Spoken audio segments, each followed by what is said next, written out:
Hey, puppy. All right, this is Ziggy. We are down here for our week 1 video recap. We are just starting by getting Ziggy to maybe play a little bit. Yeah, what is that? Oh, big stretch. That's a big stretch for a little puppy. There you go. Good job. He really likes this crinkly chug toy. Oh, there we go. What do you think? Yeah, that's a flirt pole. So it's important that we start with a little bit of play before we move on to our training exercises. We want to make sure that the puppies are feeling good before we start asking them to do things. Yes, good job. Get it. Oh, perfect. Where did he go? Where did he go? I like these longer tug toys because the puppy you can see Ziggy doing it now.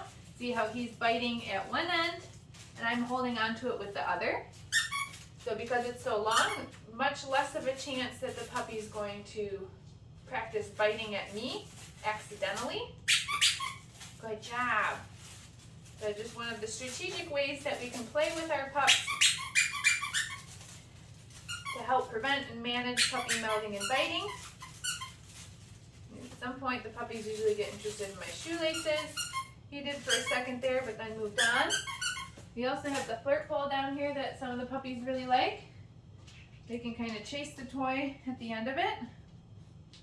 What do you think, Ziggy? I think he kind of likes the crinkly toy better, though. Yeah, but what's nice about the flirt pole is, like, I can actually attach that crinkly toy to the flirt pole if I wanted to as well. Like, I just want to sit here and chew on it. Okay, so the next thing we're going to do is go through our behaviors that we introduced to the pups this week. So, I'm going to get some of my food ready, some of my treats. What's that? I'm going to move our toys off to the side for a second so that we've got some room. And the very first thing that we introduced the puppies to this week is the marker. Now, my training partner has been using the clicker because of my hand. I don't have the strength for a clicker quite yet back again. So I've been using a verbal marker, yes. Now you can use either one when your puppy goes home, whatever you prefer, because they've been exposed to both. Hey, Ziggy. So I'm just going to start by charging our marker, yes. I'm going to say the word and then I'm going to hand Ziggy a piece of food. Ooh, yummy. Good boy. And we're going to do that just 2 or 3 times. And we do that in the first week. We probably won't do it next week. So I'm going to let him finish that piece. Yes. And then I'm going to say it again, bring my food hand down, and then I like that when he hears that, he's coming to me for his food reward. So let's do that one more time. Oh, are those hard to chew? Sometimes when they're this age, they're so young, the treats are hard to chew. Yes. But I do have softer ones if we need them. Let's see how he does. Good boy, Ziggy. Yeah, is this fun? So the very next thing that we introduce after charging the marker a few times is how to follow a food lure. So this is the first essential step in the building blocks for training any dog, because to ask them to do things, we need to have them follow the food in our hands. So I'm going to start by showing Ziggy the food. I'm nice and attached. We're taking a couple steps. Yes, I use my marker and I release that treat. So he's learning that when there's food in my hand, he should follow the food. He's not biting at my fingers hard. He's not jumping up at me. He's just calmly licking and following and staying connected to the food that's in my hand. Yes. So we're going to do that maybe 2 or 3 times just to warm him up. Very good job, buddy. Wow, so good. And one more time. Yes. Now, you could certainly be doing this, and I would encourage you to, with your left hand and your right hand. I just, again, can't really use my right hand right now, so everything's sort of happening with my left hand. That's a good boy, Ziggy. Wow. You did so good. So now that we did a few reps of a couple of training exercises, guess what? I'm going to play with Ziggy again, because he's just a tiny little baby, and his brain can only handle so much information at once, right? So I like that he was really engaged with the food. and he was doing the things for me, but now we have to take a little play break, right? Because he's just a little baby. Where's that toy? Where is it? Good boy. And so you can see when we take the play break, I want it to be toy centered, right? I might kind of give him some pets here and there, but right now it's about, oh yes, getting him to learn to interact with the toy when it's playtime and not biting at me. Because you see that? See how he comes in and he's like, hey, are your pants a toy? And I'm going to say no, but this is, right? Yeah, good boy. And you'll also notice too that when he did that, what did I do? I stood up, right? I want to make it very clear with my body language that I am not the toy. If the puppy puts their mouth on me, even one time, I'm going to stand up so that they can't keep doing it, okay? So that's also a very important concept. What?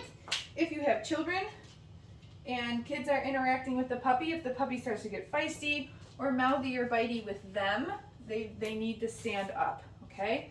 Get up off the ground, or if the puppy's on the couch, put the puppy on the floor, right? And then now he's into this flirt pull. I love these toys like the flirt pull because look at, this puppy's like 6 feet away from me and he's learning to bite the toy and not me. He can chase it, we can play a little tug with it, but we can do it with me standing up and not having to be on the floor, where then he's more likely to try to jump in my lap, bite my clothes, bite my hair, right? We don't want that. Good job, Bubs. What is that? What is that?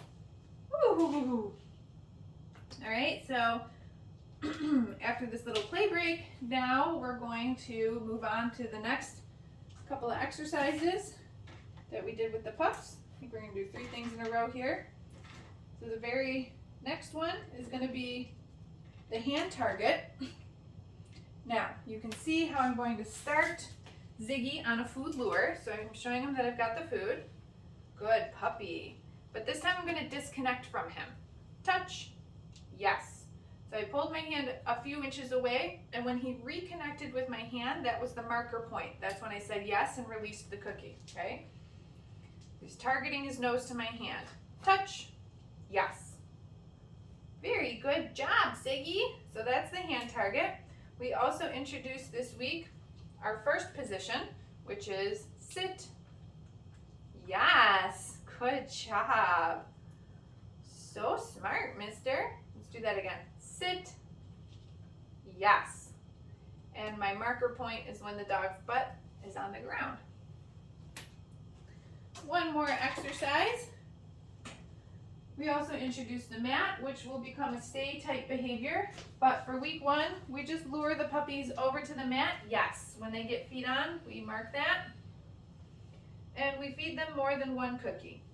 In this training exercise, I'm just going to feed him 2 on the mat. If you were just doing the mat, you could do more cookies for being on the mat. Uh-oh, did you drop that one? Was it too hard?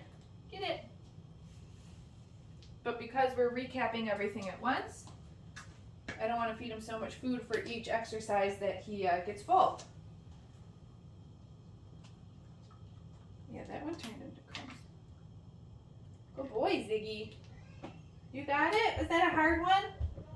Chew it up. You got it. Good boy. Very good boy. Where's your mat? Okay, so I'm going to lure him on. Yes. Mark when he's on. I'm going to feed him more than 1 cookie for being on there. Good job, Bubs. There, it's right there. Very good boy. Okay, get it. Good job. So we'll keep adding steps to that mat behavior each week, and it'll start to shape up to look more and more like a stay. Woo! What is that? Is that your toy again? Yeah. And do one more little play break? What do you think? Where's it? Get it. Oh, there you go. Good boy, Ziggy. Yeah. Oh, get it. Ha, ha, ha. Make that floor full. Good boy, Bubby. What? You want more food? So we've got kind of 2 more little exercises that we're going to do. Where is it? You want the crinkly one? Look. Whoa! What's that? If you leave it on the ground, they try to take the whole pole. You going to pick that whole thing up?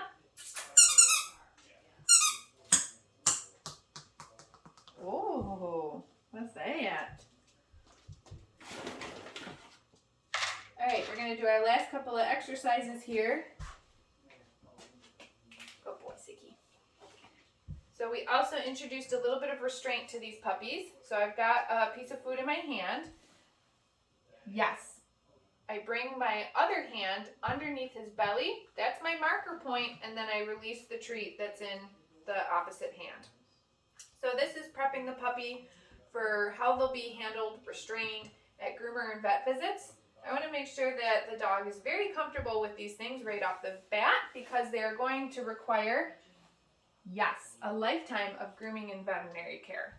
So this is just a really simple handling exercise that we're doing with the pups in week 1. Hey, if I put my hand underneath you, be okay with that. Yes. And you can see I'm almost kind of doing like a little bear hug with him. Good boy. Go get it. Want to get it? Look, right here. And the very last thing that we're going to do with Ziggy is we are going to get him, that one's too small, dressed in his harness. This one.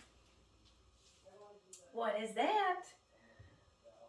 So the harness can sometimes, the first time that you put it on them, it can be a little constricting for the dog. It takes them a little while to maybe get used to that feeling of having something on them. So we want to make sure that they're comfortable with that right off the bat too, or at least by the time they go home. Then I'm putting some food on the ground, but I'm not going to let him eat it yet. Sorry, Ziggy. I'm going to get his harness through his front legs. Wow, good boy. Most cooperative puppy yet. Then I'll set him back down, and I'll finish strapping him in while he's eating those treats down there. Okay? You can see as soon as I put the harness on him, he's like, oh my God, what is happening?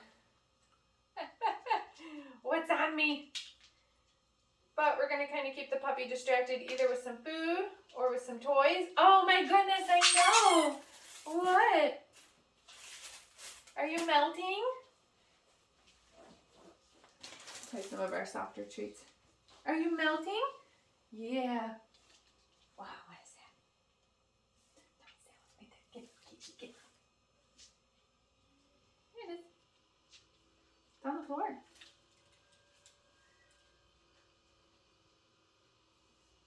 Yeah, you see it? You're silly.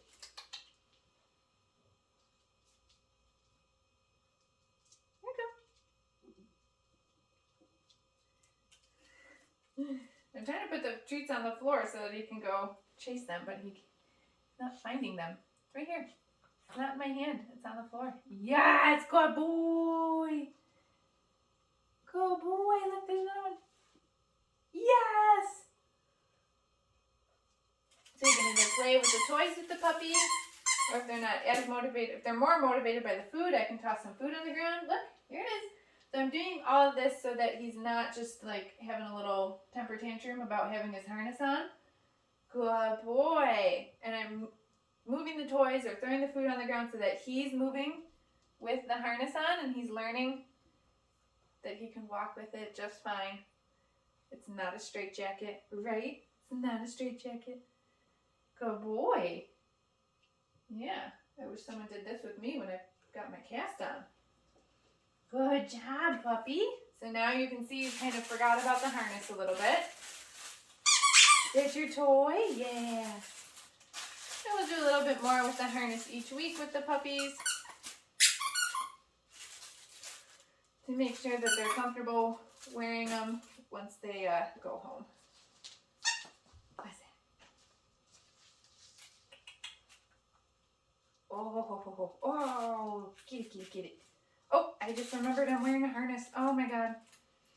So make sure that you have booked your Zoom lesson for after your puppy goes home.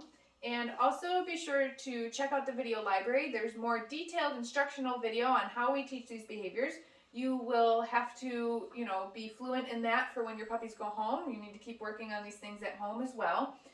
So the links for those things are in your initial confirmation email. The subject line should read something like new appointment, stay and train Zinnia's puppies. Everything to access all the things through the program are in that email, all the links. So make sure that you have read that in its entirety. If you have any additional questions, even though everything should be answered there, you can shoot us an email, and we will see you next week.